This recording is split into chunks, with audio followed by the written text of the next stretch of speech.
बिस्मिल्लाहिर्रहमानिर्रहीम, अस्सलाम वालेकुम। वेलकम टू माय चैनल दावत इस्लाम। मैं हूं आपका दोस्त शफकत अली ऑफिशियल। उम्मीद करता हूं कि आप सब लोग ईमान के आला दर्जे पे होंगे। सूरत बकरा की आयत नंबर 277 का तर्जुमा।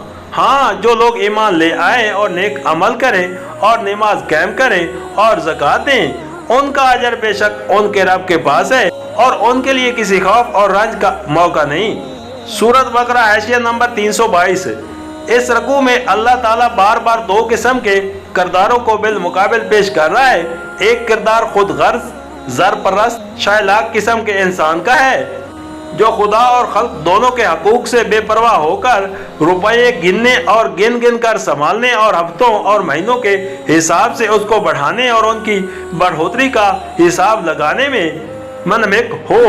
दूसरा किरदार एक खुदा परस्त फ़याज़ और हमदर्द इंसान का किरदार है, जो खुदा और खल्क खुदा दोनों के हकूक का ख्याल रखता हो, अपनी कुव्वत बाजू से कमा कर खुद खाए और दूसरे बंदगान खुदा को खिलाए और दिल खोल कर नेक कामों में खर्च करे। पहली किस्म का किरदार खुदा को सख्त नापसंद है। दुनिया में इस किरदार पर कोई साले सोसाइटी नहीं बन सकती और आखिरत में ऐसे किरदार के लिए गमो अंदोज और कलफत मुसीबत के सिवा कुछ नहीं है। बाखिलाफ उसके अल्लाह को दूसरी किस्म का किरदार पसंद है। इसी से दुनिया में साले सोसाइटी बनती है और वही आखिरत में इंसान के लिए मुझे फलाह है।